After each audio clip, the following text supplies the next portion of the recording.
ধুবুৰী জিলাৰ গোলকগঞ্জত খিলঞ্জীয়াৰ আক্ৰমণৰ ঘটনাক লৈ গোলকগঞ্জ সমজিলা কাৰ্যালয়ৰ সন্মুখত উত্তাল প্ৰতিবাদ আন্তঃৰাষ্ট্ৰীয় হিন্দু পৰিষদ ৰাষ্ট্ৰীয় বজৰং দলৰ তীব্ৰ প্ৰতিবাদ বুধবাৰে গোলকগঞ্জত কুচাজপন্থী সংগঠন আক্ৰাছৰ নেতৃত্বত জনজাতিকৰণ দাবীত প্ৰতিবাদ সাব্যস্ত হৈছিল প্ৰতিবাদকাৰীক আৰক্ষীয়ে বৰ্বৰভাৱে লাঠিচাৰ্জ কৰাৰ ফলত আহত হৈছিল বহু পুৰুষ মহিলা ধুবুৰী আৰক্ষী অধীক্ষকৰ শাস্তিৰ দাবীত প্ৰতিবাদ সাব্যস্ত কৰে আন্তঃৰাষ্ট্ৰীয়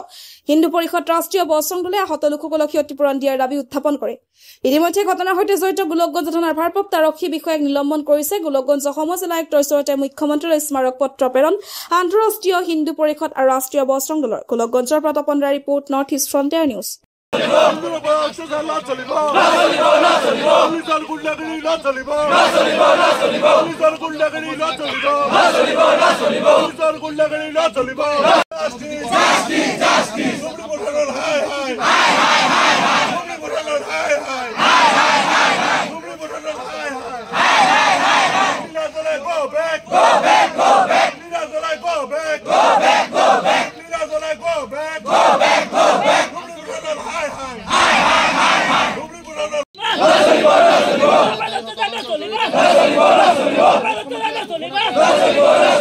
কাৰ্যালয়ৰ নেতৃত্বত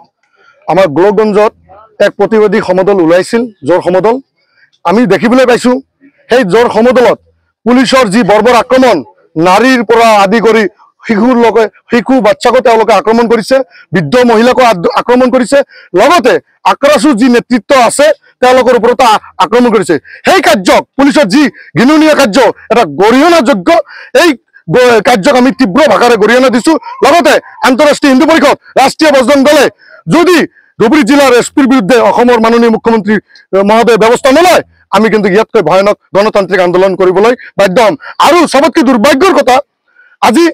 আন্দোলন এটা হ'ল গণতান্ত্ৰিক পদ্ধতি সেই আন্দোলনক তেওঁলোকে দমন নীতি যি পুলিচৰ দমন নীতি এই দমন নীতি আমি কেতিয়াও এজ এ সংগঠন হিচাপে আমি সহ্য নকৰোঁ আৰু বিশেষকৈ আমাৰ হিন্দু মানুহৰ ওপৰত আক্ৰমণ কৰিছে এইতকৈ আৰু জগৰীয়া অসম পুলিচ তথা অসম চৰকাৰে হ'বই নোৱাৰে কাৰণ যিখন চৰকাৰে হিন্দু সুৰক্ষাৰ কথা কয় খিলঞ্জীয়াৰ কথা কয় সেই চৰকাৰখনে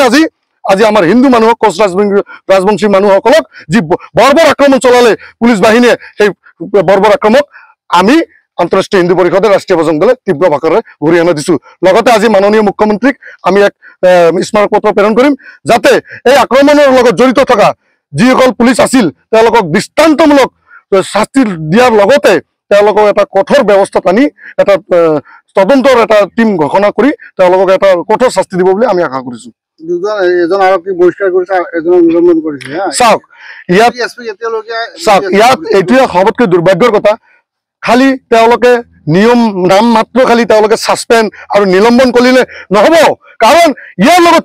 কোন জড়িত আছে আমাৰ সন্দেহ হয় কাৰণ সুপ্ৰিয়ৰ পাৰ্মিশ্যনৰ বাহিৰে তেওঁলোকে সাধাৰণ অচি আৰু কনষ্টেবলে কি একশ্যন ল'ব